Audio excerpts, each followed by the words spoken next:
everyone, Dr. Ackerman, chiropractor here with Active Chiropractic Care, and today we're going to be teaching you how to do the exercises for the elbow and for the wrist. And my disclaimer first to you is that if you're having any kind of numbness, weakness, or pain into your hands, wrists, or elbows, that you first think about your neck and the nerves that come from your neck that go into the arm.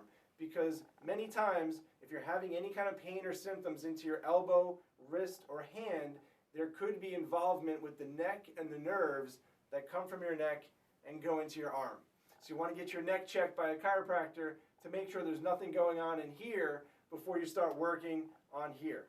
Alright, so now that we got that disclaimer out of the way, I'm going to teach you the first exercise, which is for the wrist extensors. So the wrist extensors are the muscles on the back of your arm, and those are the muscles that bring your wrist into what's called extension. And then of course you have the opposite, which are the wrist flexors, and the wrist flexors are what bring the wrist into flexion. Now, people who have problems with their wrist extensors are usually people who are on the computers all day, or even if you're doing a lot of golf, for example, if you're playing a lot of golf, because that means that you're overworking the forearm flexors. You're overworking the muscles on the front of your arm, so we need to start strengthening the muscles on the back of the arm. So first, of course, you want to stretch and release the forearm flexors, because the muscles are like on-off switches. You can't turn on the wrist extensors until you turn off the wrist flexors.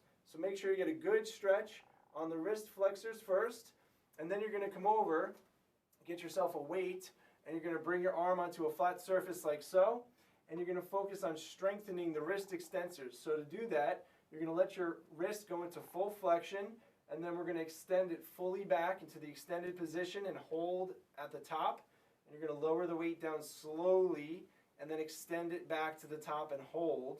We're going to do 10 to 15 repetitions. You want to do higher repetitions because the forearm muscles are muscles that you're going to be using a lot. Therefore, we need to condition them and build up the muscular endurance. Okay, so that's how to strengthen the forearm extensor muscles. And then we're going to get into the forearm flexors. So the forearm flexors get overworked from people who are doing a lot of tennis and a lot of exercises that create overuse on the extensor muscles. So if you're a tennis player, you're doing a lot of backhand exercise which overuses the forearm extensors, which tells us that we need to strengthen the forearm flexors. So what you're going to do there is first, of course, start by stretching the forearm extensors like so, and you can even roll those fingers out to get a better stretch on the extensor side. And then we're going to go over and we're going to now go palms up, put the weight into our hand, and allow our wrist to fully extend.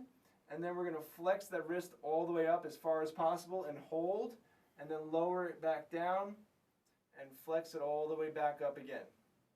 So this is going to be the same thing, 10 to 15 repetitions. You want to build up that muscular endurance as well. And if you're doing it right, you're going to feel some nice burning, some lactic acid building up in those forearm flexor muscles. Alright, now we're going to get into ulnar deviation and radial deviation exercises. So first we need to teach you the difference between ulnar and radial.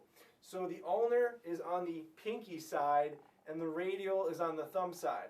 So radial deviation means that you're deviating or turning your hand towards the radius, and ulnar deviation means you're turning or deviating your hand towards the ulnar. Now it's really important because we're going to be teaching you some exercises to strengthen both the radial side and the ulnar side of your forearm. So this is an exercise for the radial deviation, and what you want to do is you're going to hold the weight so that the weight is extending out in front of your arm, and you're going to slowly radial deviate and then lower it down slow. Radial deviate and lower it down slow. So this is going to strengthen the forearm muscles that control radial deviation. Now this is a great exercise for all you athletes out there to help with your control, whether you're playing golf or whether you're playing baseball. But if you're doing any kind of sport that uses forearm strength, this is a really important exercise to do because it's not commonly done, and therefore these muscles get very weak if you're not strengthening them properly. So that was radial deviation.